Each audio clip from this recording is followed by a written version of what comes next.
이단 사이다. CBS는 신천지아웃 캠페인 이단 보도 등 한국교회와 성도들의 이단의 피해를 막기 위해 힘쓰고 있습니다. 하지만 여전히 우리 주위에는 내 사랑하는 가족들이 이단에 미혹되고 있어서 그 피해가 더 늘지 않도록 찬야의 꽃다발에서는 매주 목요일 이 시간 이단 사이다 코너를 통해 이단의 실체에 대해 시원하게 알려드립니다. 이단 사이다 광주 이단 상담소 이문기 소장님 함께합니다. 안녕하세요. 네, 안녕하세요. 네. 격압유록은 위서라는 사실에 대해서 살펴보고 있습니다. 존재하지도 않는 격압유록을 예언서로 신흥종교와 이단 사이비들이 자기들 입맛에 맞게 해석해서 사용하고 있다고 전해드렸는데요. 계속해서 이 내용 살펴볼까요? 신천지 이만희 교주가 격압유록을 인용했던 내용부터 살펴보겠습니다. 천종지성 반석정 이름연수 영생수라. 이 부분은 은비가에 나오는 한 부분입니다. 네. 하늘이 보낸 성인의 말씀 한 모금 한 모금 이어 마시면 영원히 죽지 않고 영생하는 물이란 뜻으로 신천지는 해석하고 있습니다. 네. 격압유록을 전체 해석하지 않고 부분 발췌해서 이만희 교주에게 대입시켜 해석하고 있는 거죠. 그럼 내용 면에서 어떤 문제가 있는지도 좀 살펴볼까요? 예를 들어 은비가에 나오는 천종지성 반석정 이름연수 영생수는 이만희 교주가 설파하는 신천지 교리는 반석의 샘물로 그것을 먹으면 영원히 죽지 않고 영생한다고 주장하는데 은비가에서 말하는 성인은 이만희 교주가 결코 아닙니다. 네. 은비가는 감추어진 비밀 노래라는 뜻으로 말세 성군 용천박이라고 이렇게 나와 있습니다. 바로 하늘의 얼굴을 가진 말세 성인이 박시성을 가졌다는 겁니다. 바로 전도관의 박태성 교주를 가리킵니다. 네. 격압유록 전체를 보거나 단 한 단락 전체를 보면 박태성 교주와 전도관을 가리키고 있지 신천지 이만희 교주와 전혀 상관없다는 사실을 명확하게 알 수가 있습니다. 그런데도 격압유록의 여러 구절을 신천지에서는 자신들에게 적용해서 사용하고 있습니다. 네, 위서인 격압유록이 신천지가 아닌 박태선 전도관과 밀접하게 관련돼 있다고 하는 것은 어떤 부분이 더 있어요? 계룡론을 보면 18성인 정진인이라고 되어 있습니다. 10과 8과 사람인을 합하면 박이 됩니다. 네. 나라 이름 정, 참진, 그리고 사람인은 진짜 정도령이라는 의미로 전체를 해석하면 박시성을 가진 사람이 진짜 정도령이라는 말이 됩니다. 네. 박태선 씨가 진짜 정도령이라는 그런 의미입니다. 그리고 정도령은 북쪽에서 태어난다는 말도 있습니다. 네. 격압유록에 이 부분도 나와 있는 거예요? 네, 송가전에 있는 내용으로 진사성군 정도령이 금강산 정운기 바다 북해도의 잉태하야라는 구절이 있는데 네. 뜻은 진사성군 정도령이 금강산의 정기를 받아 북한에서 태어난다는 뜻입니다. 이외에도 격압유록, 칠두가, 궁을도가에 나오는 감노가 나오는데 이 단어는 박태선 신앙촌에서 즐겨 사용했습니다. 네. 반면에 신천지에서는 쓰지 않는 단어입니다. 네. 출장론에 나오는 생명수도 박태선 신앙촌에서 실제 물을 판매했고 자주 사용했던 단어입니다. 네. 격압유록의 실체에 대해서 학계 평가도 굉장히 중요한데요. 격압유록을 위서라고 판명했는데 검증은 물론 한 거겠죠? 네, 검증을 했습니다. 한국에 권위 있는 국문학자들은 격압유록이 지금부터 약 450년 전에 쓰인 예언서가 아니라 현대에 들어와 기록된 위서라는 결론을 내렸습니다. 네. 중앙승가대 사회문제연구소 김모 선생은 1730년대 쓰인 남사고 선생의 저서 남사고 비결이 있긴 하지만 이 책은 국토의 지세 풍수질에 관한 글이지 예언서가 아니라고 이야기합니다. 네. 지금 격압유록에 들어있는 남사고 비결과는 전혀 내용이 다르다고 말하고 있습니다. 네. 그렇다면 격압유록의 어떤 부분을 보고 학자들은 위서라는 판단을 했을까요? 격압유록이 한글 훈민정음이 1446년 9월에 반포됩니다. 그 이후 남사고 선생이 1509년에 태어났으므로 한글을 알고 있었다고 볼 수 있습니다.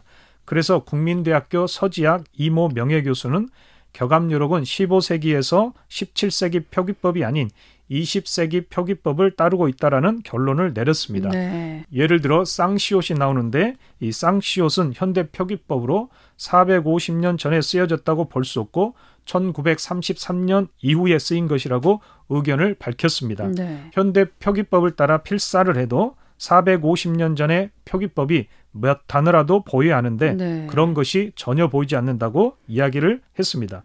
또 전 연세대학교 국문학 이모 교수는 과거 철자법을 흉내내고 있긴 한데 엉터리라고 밝혔습니다. 네. 단어나 문장으로 봤을 때 광복 이후에 쓰인 것이 맞다고 말하고 있습니다. 네.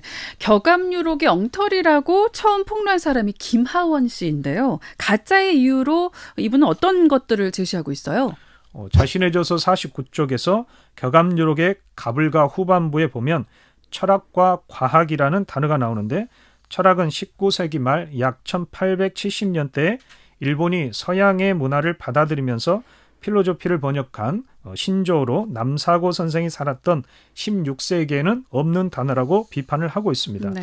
마찬가지로 가불가와 격암가사에 나오는 과학도 신조어가 분명해서 남사고 선생이 살았던 당시에는 존재하지 않았다고 합니다. 네. 그리고 50쪽에서 철학보다 더 명확한 현대어가 나오는데 바로 공산이라는 단어와 원자라는 단어를 지목하고 있습니다. 네. 공산주의 할 때 그 공산 말씀하시는 거죠? 네, 그렇습니다. 네. 공산, 원자 이 말들도 격압유록에 나온다는 건가요? 격암가사로 절부지 공산발동 하나님 전대죄로다라는 이런 문장이 나옵니다. 네.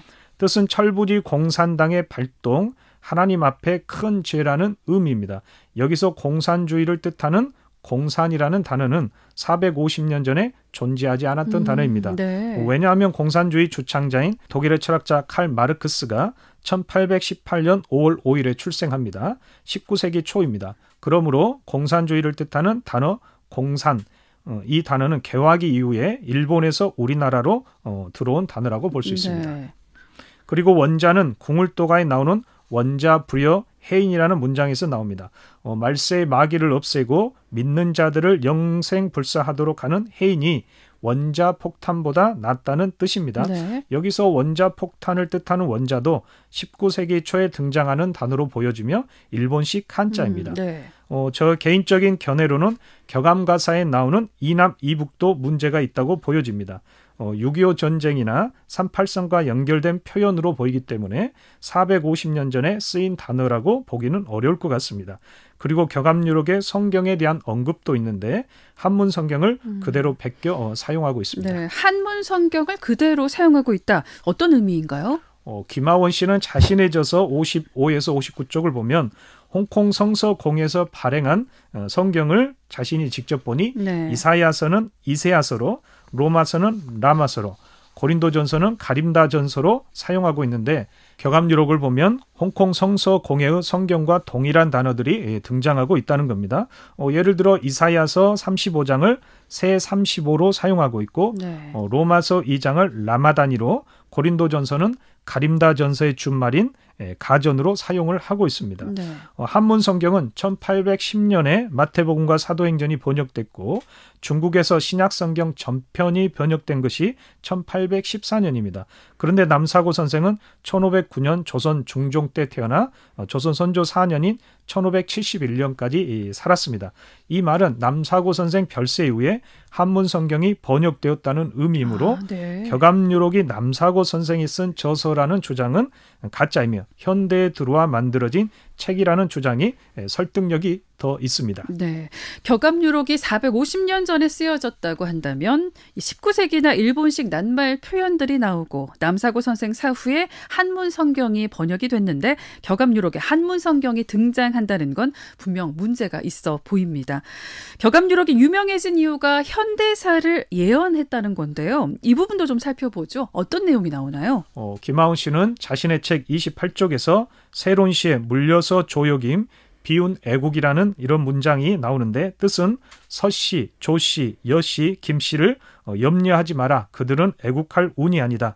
여기서 말하는 서씨는 서재필, 조씨는 조만식, 여씨는 여훈영, 김씨는 김구 선생을 말합니다. 네. 격압유록을 불신하면 화가 있을 것이라는 표현도 있습니다. 네. 격압유록을 신뢰하지 못하면 어떤 화가 있다는 건가요? 세론시에 나오는 문장인데 차서 불신, 영웅자망, 29일주 자진, 두미출전 난세영웅, 불면 항사 천운 내하라는 문장이 있습니다. 네. 차서 불신은 이 책 격압유록을 불신하면 영웅자망, 영웅이라도 스스로 죽는다. 29일 주자지인은 음력의 큰 달은 30일일 때도 있고 작은 달은 29일일 때가 있는데 네. 29일은 작은 달이므로 소월이 되고 주를 합치면 성씨 중 나라 이름 조씨가 나옵니다. 이는 바로 1960년 대통령에 출마한 조병옥 씨를 말합니다. 네. 그리고 두미출전은 밭전에서 머리두와 꼬리미가 밖으로 나오면 신이 된다는 겁니다. 그래서 두미출전은 바로 신씨를 가리키는데 네. 1956년에 대통령에 출마한 신익희 씨를 지칭합니다. 불면은 면하지 못한다. 항사는 목항, 일사, 목의 일인데 죽고 사는 일을 말합니다. 그래서 불면 항사는 죽고 사는 일을 면하지 못한다는 뜻입니다. 네. 천운내하는 천운을 어찌 하겠는가라는 뜻입니다. 그래서 이 문장 전체를 풀어보면 격압유록을 불신하면 조병옥, 신익희 씨 같은 난세 영웅도 죽음의 길을 면치 못하니 천운을 어찌 하겠는가라는 뜻입니다. 네. 격압유록이 얼핏 생각하면 종교적인 색채를 많이 띨 것 같은데 정치적인 얘기를 많이 담고 있나요? 위작인 격압유록에서 말하는 현대사들이 대부분 정치적인 이야기나 국가적인 대사를 이야기하고 있습니다. 네. 말초가의 36년 무주민이란 이런 단어가 나오는데 36년 동안 주인 없는 백성이라는 뜻으로 일제 식민 통치를 이야기하고 있습니다. 그리고 일본 동출 서산몰은 일본이 동쪽에서 전쟁을 일으키나 서양 세력에 망한다는 이야기로 네. 1945년에 태평양 전쟁을 언급하고 있습니다. 일중지변은 일본과 중국의 지변으로 중일전쟁을 얘기하고 있습니다. 1950년에 일어난 한국전쟁에 대해서도 언급을 하고 있습니다. 네, 뭐 태평양 전쟁에 한국 전쟁까지 격압유록이 위서가 아니라면 정말 어마어마한 예언서인 건데요. 한국 전쟁은 어디에서 언급하고 있는 거예요? 말초가입니다. 백호 삼망 새혼돈이라는 문장이 나오는데 백호는 경인년인 1950년부터 3년간 혼돈이 일어난다는 뜻이고 팔금사나 안심지라는 이 문구는 팔금사는 8팔과 세금으로 두 한자를 합치고 산을 더하면 부산이라는 지명이 나옵니다. 네. 하안심지는 즉 안전한 피난처라는 뜻으로 이 문장을 다 풀이하면 1950년에 일어난 6.25 한국 전쟁 때 부산은 안전한 피난처라는 이런 의미를 나타내고 있습니다. 네, 격압유록이 근현대사를 얘기한다거나 현대 등장하는 말들을 언급한다는 것은 450년 전에 집필된 것이 아니라 근현대 일어난 사건을 겪은 인물이 기록했으니 가능한 일일 겁니다. 그런데 굳이 이렇게 현대사를 언급한 이유가 있을까요? 조선 중종과 선조 때 살았던 남사고 선생의 명성을 도용해 마치 450년 전에 남사고 선생의 저작인 것처럼 둔갑시킨 후 현대사를 언급한 것은 네. 출처가 불분명한 격압유록이 근현대사에 나타난 사건들을 미리 예언하게 된 권위를 가진 책으로 만들고자 하는 다분한 의도에서 비롯됐다고 할 수 있습니다.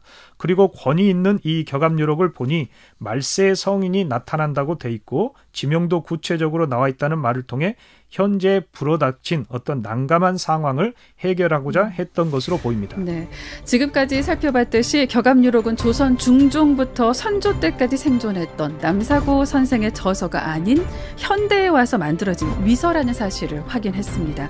그 작업을 했던 사람이 위서 격압유록의 마지막에 있는 가불가에 기록된 이돈씨고 본명이 이용세 씨라는 사실과 그가 박태선 전도관 신자라는 내용까지 확인을 했습니다. 그런데 많은 신흥 종교에서 격압유록을 자신들과 관련된 것으로 사용하고 있지만 격압유록은 위작이고 또 격압유록에서 말하는 말세 성구는 박태선 전도관 교주를 말하고 있다는 점, 그리고 이만희 교주는 전도관 신앙촌 출신이라는 점을 다시 짚어드립니다. 이단 사이다 오늘은 여기까지입니다. 소장님, 다음 시간에 뵐게요. 네, 감사합니다. 네, 지금까지 이단 사이다 광주 이단 상담소 이봉기 소장님이었습니다. 이단 사이다.